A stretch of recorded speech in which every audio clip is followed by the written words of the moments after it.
You know what they say? First impressions are everything, and Oregon's about to begin their first season of Big Ten play, and they're a heavy favorite to make it into the college football playoffs. Dan Lanning is one of the best rising young coaches in the sport, and he has a really great coaching staff as well. Offensive coordinator Will Stein is probably going to become a head coach around this time next year. The coaching staff of Oregon is top notch. This is probably the second best coaching staff in the Big Ten behind Ohio State. And they also return a lot of experience going into this season. You have 9 draft eligible players who all come back this year.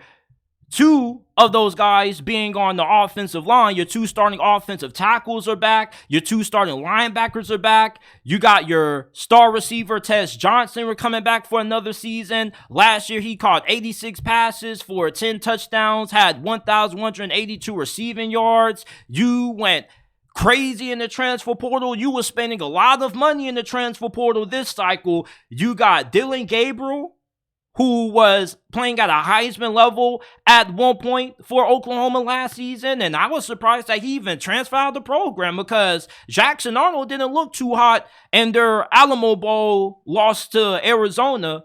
So you pick him up.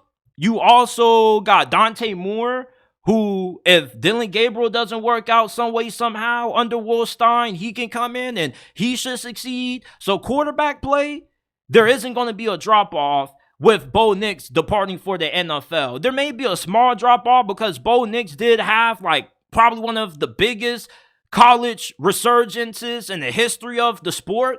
I mean, he wasn't that good at Auburn, goes to Oregon and becomes one of the best players in Oregon football history. So I think that Dylan Gabriel has some pretty big shoes to fill in replace of Bo Nix, but I still believe there isn't going to be a major drop-off at the QB position. You got Evan Stewart. You were already stacked at wide receiver. He was the best receiver in the transfer portal this cycle. So you pair him up with Tess Johnson. Not only do you have one of the best wide receiver duos in the conference, but you got one of the best wide receiver duos in all of college football. And then defensively, you continue to work on what's been your biggest weaknesses on that side of the football under Dan Lanning, which has been your lack of pass rush and you're playing the secondary. You got Colby Savage, who was one of the better safeties in the Big 12 playing for Kansas State. You got Jabbar Muhammad, who spent last season with Washington. He was really good. And before that, he spent a few seasons with Oklahoma State, if my memory can serve me correctly. So Oregon is one of the most complete teams in all of college football. You look at how their Big Ten schedule lines up this year, very, very favorable, because you don't have really any tough road games outside of going on the road to play Wisconsin and Michigan. And the only reason I include Wisconsin is because I believe they're going to be better this season, year or two, under Luke Fickell than what they were last season.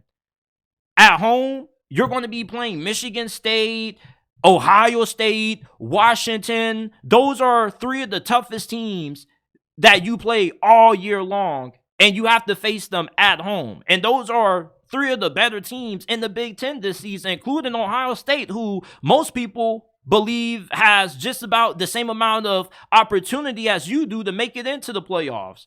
So if you were to ask me who's going to end up winning the Big Ten this year, I don't see how it's not Oregon. Ohio State, they lack physicality. They lack toughness.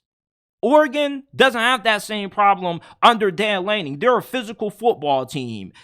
People think just because Oregon and USC and UCLA and whoever else is coming into the Big Ten is coming from the West Coast that they're soft. The West Coast is not soft. Like, y'all don't know about those Samoans that they be having on the offensive line in the Pac-12. Like, does it piss you off how much you pay for your monthly phone bill? Why are you getting frustrated when our partner Mint Mobile has plans as low as $15 a month that give you unlimited talk and text on the nation's largest 5G network? Stop getting frustrated with how much you spend on your monthly phone bill and go to trymintmobile.com/JT Sports and description and pin comment down below to get access to premium wireless for only $15 a month. That's only $15 a month. Switching to Mint It's easy. It only takes 15 minutes to do. If you're pissed off with how much you pay for your monthly phone bill, switch to Mint Mobile today and go to trymintmobile.com/JT Sports in description and pin comment down below to get premium wireless for only $15 a month. Stop getting upset with how much you spend on your monthly phone bill and switch to Mint Mobile today. Samoans, they're athletic, they're big, they're nasty, they're physical, they're tough too.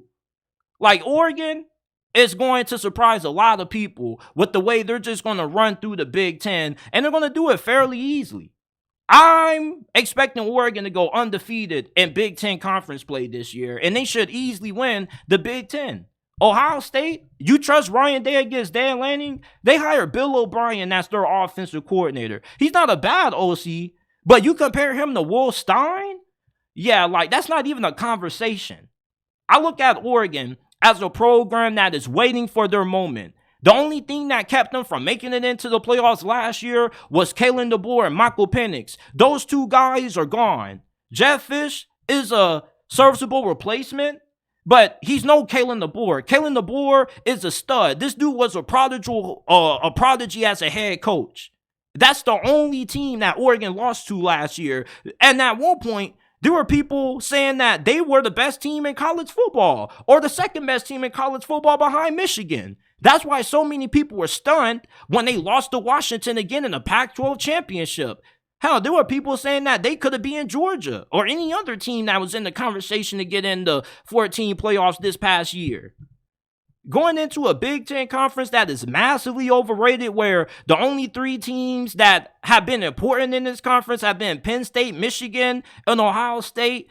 I don't get why people make it seem like Oregon's just going to be in for this reality check because they come from the Pac-12 and the Pac-12 was perceived to be a soft conference. Like, didn't Oregon already kick Ohio State's ass under Ryan Day before with Mario Cristobal?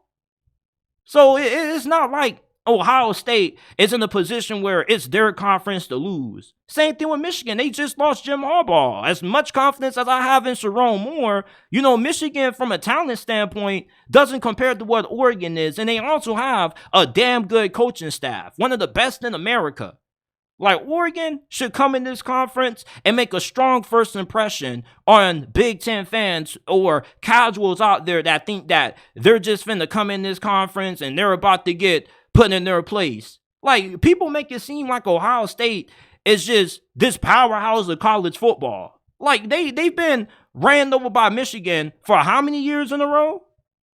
I think that the Big Ten is so overrated, and I can't wait for Oregon to come in and set a lot of people straight. Like, James Franklin and Ryan Day are solid coaches, but they're not as good as what a lot of people think. The only reason they have as good as a track record as what they have is because the conference doesn't really have that much depth.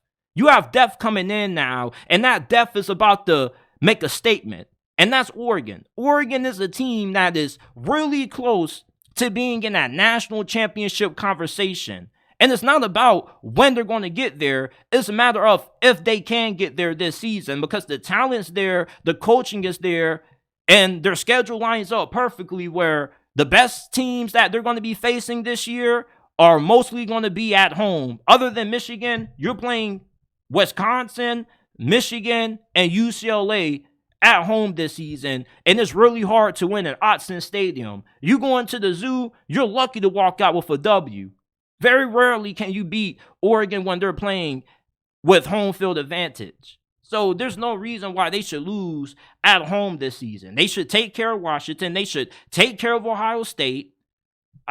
Listen, when the 2024 college football win totals get officially released, I'm going straight to the DraftKings app, and I'm putting in $1,000 wager futures bet on Oregon winning the Big Ten this year. That's how much confidence I have in Dan Lanning and this Oregon staff being able to get this team to the conference championship this year. Listen, if you think that Oregon is not about to be good because they're a West Coast team and you're under this assumption that these Pac-12 teams are soft, you're in for a reality check, because Dan Lanning, he's a Georgia guy.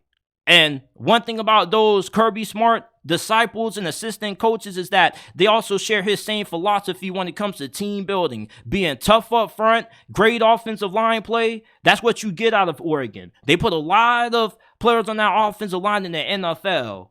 Hell, they should come into the Big Ten and immediately have either the best or second best offensive line in the conference. Ohio State, they haven't really been as dominant as what you may think up front, especially on their offensive line. Like, I got way more confidence in Dan Lanning being able to come through and deliver on expectations than I do Ryan Day or James Franklin. Sharon Moore, with everything that he's going to have to do this season with Jim Harbaugh departing, it's going to take a couple of years for Michigan to get back rolling again. I don't think they're going to be a passover, but I just don't think they're going to be able to beat Oregon. Oregon's just a different monster. Like, this is one of the 5 best teams coming into next season. And I know it's really early to be making bold predictions, but Oregon, their time is coming and their time is now.